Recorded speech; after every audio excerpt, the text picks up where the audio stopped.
So apparently my grandma had another family and I accidentally found them on Facebook Marketplace, alright Reddit. Buckle up because I have become the main character in a Hallmark movie written by a drunk raccoon. If you followed the whole DNA test wedding explosion situation posted by my cousin, yes, that cousin, you probably remember me. Amanda, 34F, the so-called chaos goblin cousin, who laughed when grandma cried from laughter at the rehearsal dinner. Yeah, hi. So this isn't about Caroline, though she still hasn't invited me to her second wedding / vow / renewal / trauma cleanse. This is about our grandma, the cryptid queen herself. The woman who eats burnt toast, has zero filter, and once told a TSA agent she carried emotional baggage. Let me paint a picture. It's a normal Saturday. I'm on Facebook Marketplace looking for a cheap vintage vanity because I am very gay and believe in mirrors with tilde. Drama. While scrolling, I spot a listing with a picture that makes me literally drop my coffee. It's a family photo, looked like a mid-90s Christmas card, with a woman who is 100% my grandma. Same cheekbones. Same, I judge you and your haircut, eyes. Same weird brooch she wears every Thanksgiving. Only, in this photo, she's standing next to a man who is not our grandpa. And there are 3 teenagers with them. I clicked faster than I've ever clicked anything in my life.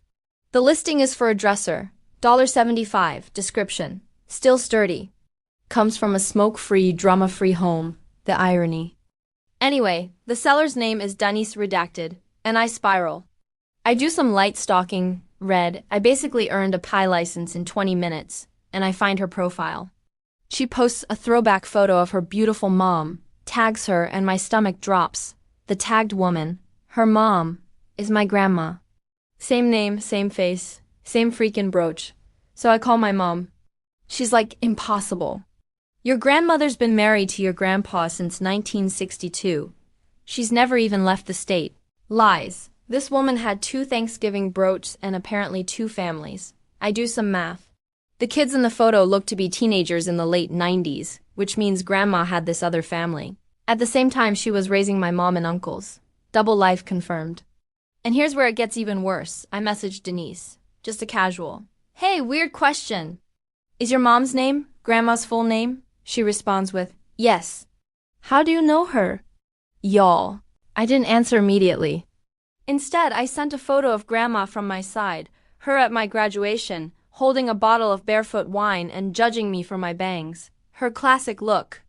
Denise replied, wait, who is your mom? I tell her. Her response? This can't be real, and now we're here. Both of us sitting with 34 years of questions and zero chill. Denise says she thought her mom had a second job that kept her traveling every other weekend. That job? Apparently, my side of the family. So now I'm staring at a potential entire set of half-aunts and uncles I never knew existed, and the worst part? I told Grandma. I showed her the Facebook post. Her reaction? She blinked, took a sip of coffee and said, HMPH, they always did overshare online. That's I read it. What do I even do with this? Part 2 coming. Because obviously this is only the beginning. The Denise deep dive and Grandma's non-apology tour.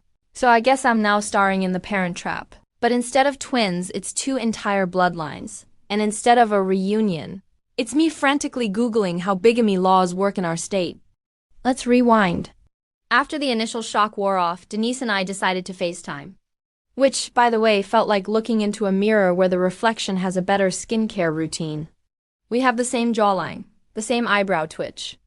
Even our sarcastic, are you kidding me right now? Voice inflection is identical. It was like finding out you've been plagiarized genetically.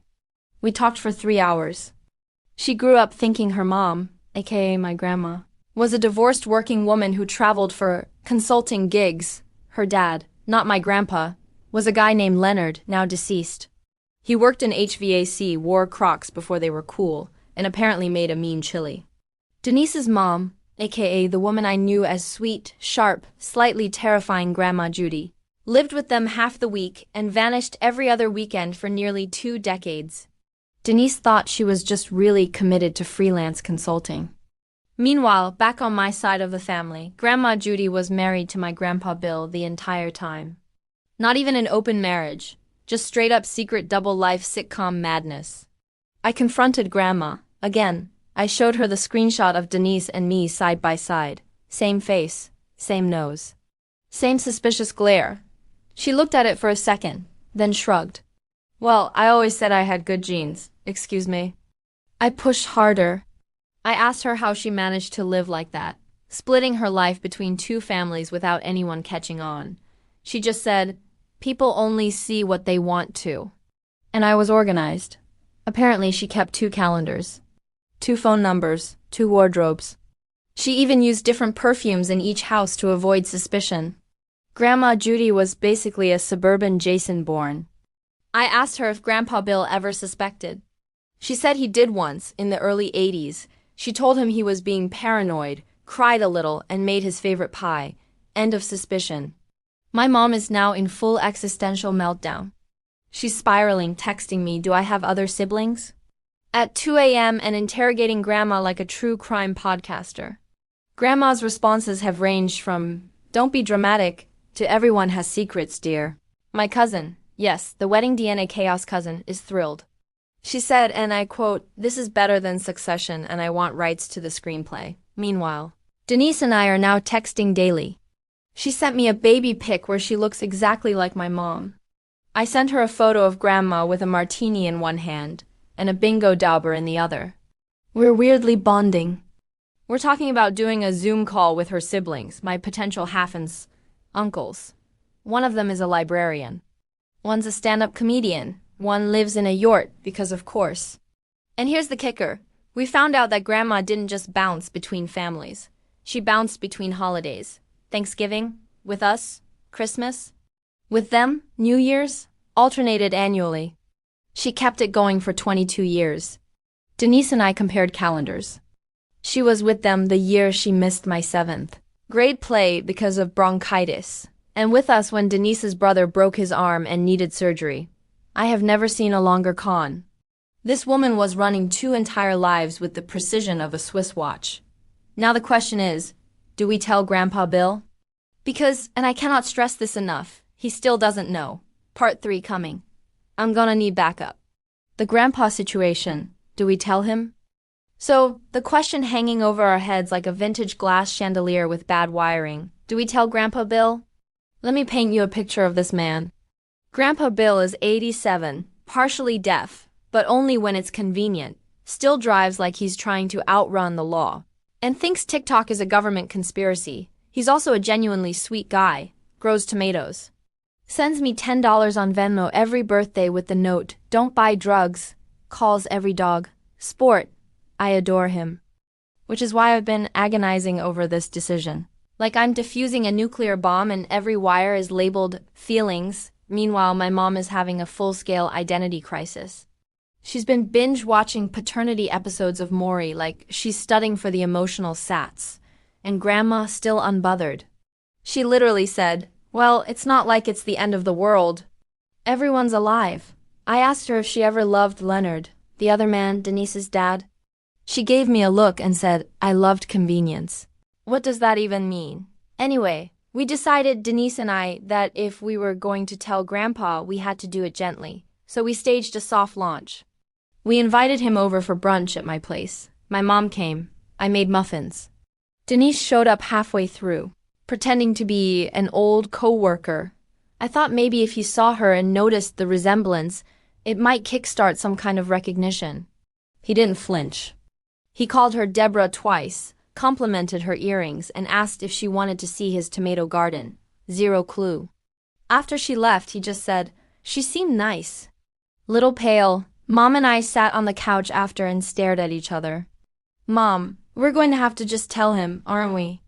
Me, "Yep." So the next day we did.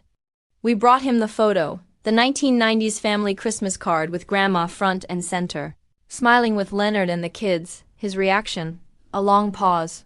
Then, I always wondered where she got those damn snowflake earrings. I nearly passed out.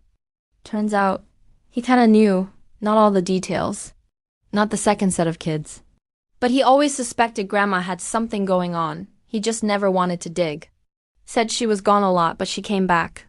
Said he didn't ask questions because If you don't ask questions, you don't get lied to.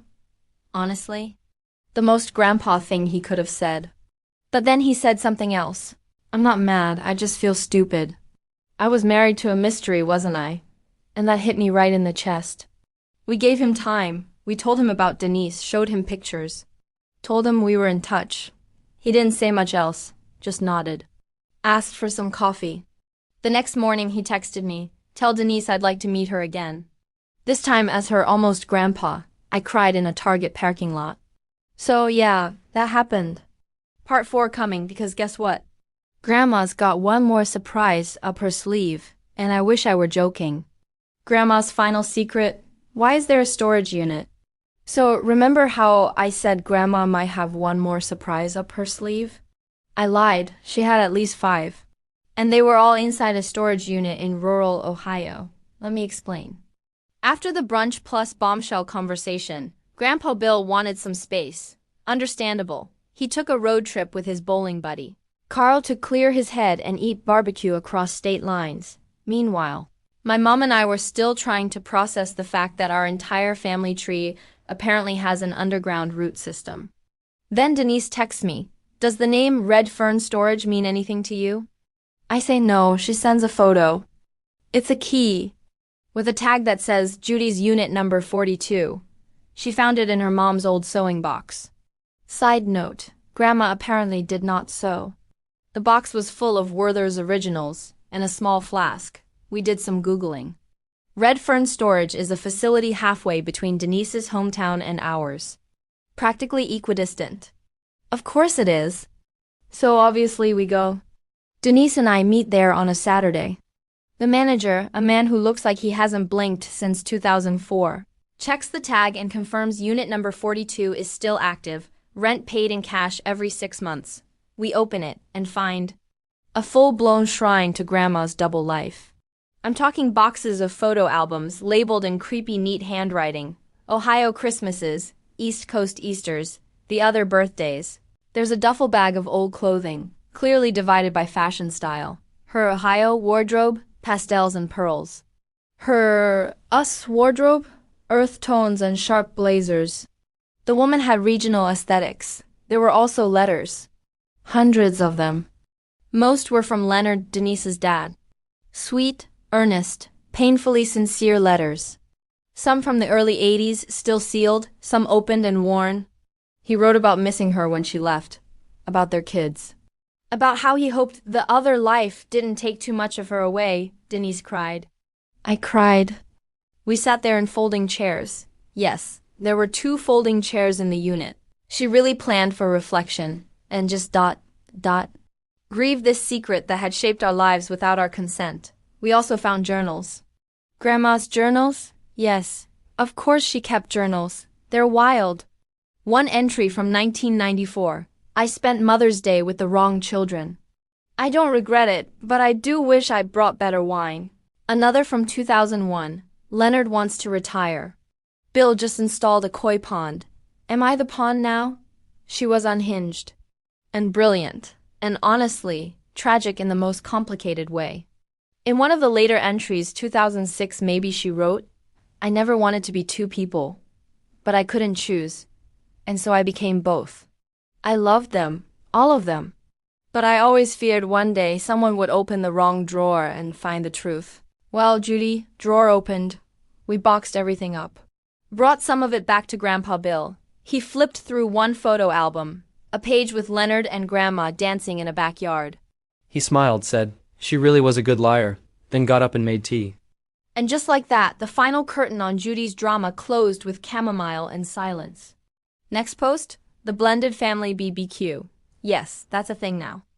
The blended family BBQ. Someone brought a PowerPoint. You know those family reunions where someone gets drunk, someone cries, and someone ends up using a folding chair as a weapon in a verbal brawl. Ours was almost like that, except swap the chair for a slideshow and the booze for diet root beer. Let me set the stage. After the storage unit reveal and the collective emotional unboxing of Grandma's secret second life, Denise and I decided it was time. Time to bring both sides of the family together. Get it all out, maybe cry, maybe laugh, maybe throw a hot dog. Who could say? We called it the blended BBQ. Everyone was invited. My mom, Denise's siblings, Grandpa Bill, my cousins, even my Aunt Sharon, who hasn't shown up to anything since 2012 because of the lasagna incident. Don't ask. We rented a pavilion at a public park, made a sign-up sheet for food. Denise's yurt-dwelling brother brought vegan bean salad that looked like aquarium gravel, and crossed our fingers. Y'all, it was wild. First of all, the resemblance across family lines? Bonkers. One of Denise's sisters looks more like me than my actual sister does. Our family tree has branches doing yoga. Second, Grandpa Bill was the life of the party. He wore a hashtag Team Judy t-shirt, which my cousin made as a joke and told everyone. I'm just here for the deviled eggs and emotional closure icon. And then, midway through the event, as people were swapping stories, cautiously bonding over decades of shared deception, Denise stood up and said, I have a little presentation. Presentation. This woman brought a literal portable projector and clicked through a PowerPoint called The Judy Multiverse, a visual guide to one woman's double life. Slide 1, 2 calendars, side by side. Slide 2, a comparison of Grandma's fashion evolution per region. Slide 3, a pie chart labeled Judy's time distribution by zip code. There were timelines. There were memes. There was mood music. I nearly ascended. Everyone laughed so hard someone had to pass around tissues. Not even from sadness, from absolute disbelief that Grandma Judy had not only pulled this off, but pulled it off with flair. Then came the moment. We passed around copies of one of Grandma's final journal entries, the same one from the storage unit. I never wanted to be two people, but I couldn't choose. And so I became both.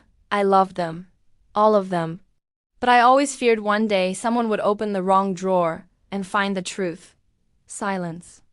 And then Denise, sweet, sarcastic, spreadsheet-loving Denise, raised a toast to the woman who lived too much life for one name. And to the family she left behind, all of us. We all drank to that. Even Aunt Sharon, even the vegan salad guy. No screaming, no fights, no chairs thrown. Just a weird, warm, chaotic gathering of people who realized they were connected by more than blood, by the wild, strange, shared experience of loving someone who never fit into a single life. And when it ended, Grandpa Bill hugged Denise, real hug. No awkward back pats. Then he said, so, y'all doing Christmas this year, or what? Stay tuned for post 6, because we are, in fact, doing Christmas this year. And it's going to be absolutely unhinged. The Christmas crossover special, now with matching pajamas. So, Christmas happened. And let me tell you, if you've never celebrated a holiday with 22 people who only recently discovered they share DNA, highly recommend. It's like speed dating for trauma bonding. We did it at my mom's house, partly because she has the most space, and partly because I think she was trying to emotionally overcompensate via casserole. She made 5. No one even touched the wild rice one. Guests included Grandpa Bill, who brought whiskey and a Bluetooth speaker for vibes. Denise and her 2 siblings. The Yort brother wore a tie over a hoodie. My mom. Aunts and uncles, 2 of Denise's nieces, who immediately became besties with my cousin's kids, me and my girlfriend. Yes, she exists, and she handled this circus like a champ. Oh. And we did matching pajamas. Yes, someone. Cough. Denise decided we needed coordinated plaid sleepwear for Unity and Instagram. Grandpa Bill refused to change out of his cargo pants, but otherwise we were a disturbingly festive bunch. Let me break down the highlights. 1. Gift exchange chaos. We did a white elephant gift swap and somehow ended up with 3 copies of Grandma's favorite book, The Joy of Cooking, and a talking fish plaque that made Grandpa Bill howl with laughter. 2. Karaoke showdown. Denise's sister, the librarian, absolutely murdered a Mariah Carey song. Then my Uncle Frank tried to follow it with Grandma got run over by a reindeer and forgot half the lyrics. Iconic. 3. Story hour. We sat around the fire pit telling Grandma Judy stories, which, considering her double life, ranged from hilarious to emotionally destabilizing. My favorite? When Denise said, one time she told me to never date a man who doesn't make you laugh or bring you snacks. Bonus if he does both at once. And my mom blinked and said, wait, she told me the exact same thing. Cue everyone realizing just how scripted some of Grandma's wisdom was. 4. Secret Santa MVP, my gift from Denise. A custom mug that says, "World's Best Cousin," as verified by DNA. I cried. Like a whole emotional montage happened in my face. 5. Grandpa Bill's speech. Right before we ate, he stood up, with his whiskey in one hand and a paper plate of ham in the other, and said, "This year I lost my wife, found a few new grandkids, and learned what a group chat is. Not bad for 87. Judy would have hated this." I love it. We all raised our plastic cups to that. Here's the thing, it wasn't perfect. There were awkward pauses, a few moments of weird jealousy. Your brother got weirdly intense about the thermostat. But it was ours, messy, warm, real. And as we all hugged goodbye in the driveway, someone, I think Denise, said, "Judy would have loved this." In her own twisted way, I think that's true. Part 7 coming soon, the final epilogue. Because oh yes, there's one more surprise. The final epilogue, and the unexpected inheritance. Alright, Reddit, one last twist for the road. I didn't think I'd be updating again. I really thought our Christmas chaos was the perfect bow on this wildly dysfunctional, unexpectedly healing journey. But then, the lawyer called, yup, Grandma Judy's estate lawyer. Let me be clear, no one expected anything. Grandma always joked she was leaving behind memories, not money, and frankly she wasn't the type to invest in much besides brooches, bingo cards, and duplicity. But apparently Judy had a will, and not just one too. One filed through her joint account with Grandpa Bill, one filed through a small firm in Ohio. 2 separate legal documents. 2 separate beneficiary lists. Of course she did. The Ohio lawyer contacted Denise first. Sighed, "There's a small property listed in your mother's name, and you're named as a beneficiary." Small property? Turns out, Grandma Judy owned a cabin. Just outside Hocking Hills, rustic, isolated, used for writing retreats, according to the documents, aka her hideaway. Denise texted me, completely spiraling, "I think we just inherited a secret lair." And then I got my own call.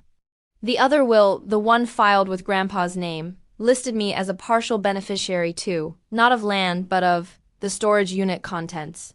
The same unit we already found. Which means Grandma knew someone would find it. She wanted us to. It was all intentional. The photos, the journals, the trail of breadcrumbs. This wasn't an accident. She didn't just get caught. She left a confession box with a key labeled 42, because of course she did, the meaning of life. But the biggest twist? Inside the cabin, tucked inside a drawer under a loose floorboard. Seriously, what is this? Knives out. Was a lockbox. In it, cash, not a fortune, but enough. Enough to fund the group trip. And attached? A handwritten note. "If you're reading this, you know everything now. Good. Go make something beautiful out of it. Start a weird tradition. Take the trip I never got to. Be better liars or better truth tellers. Either way, be big. Love, Judy." So we're doing it. We're using the inheritance to take both sides of the family, your brother included, on a trip to Ireland next year. Because apparently Judy always wanted to go but didn't have time. Time she spent being 2 people.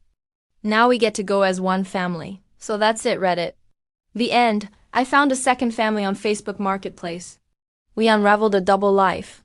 We survived legal chaos, BBQs, karaoke, and existential crises, and somehow we ended up closer for it. Judy didn't live one life. She lived 2. And because of that, we all get to live ours a little bigger. Thank you for following the chaos. See you in Ireland. If you like these stories and videos, make sure to like, comment, and share so we can make some money from ad revenue and continue getting better and better with our publications. We strive to donate a portion of everything we make to charities that make a difference. Let us know if there is someone or thing you want to support. Thank you for staying until the end and enjoying the story.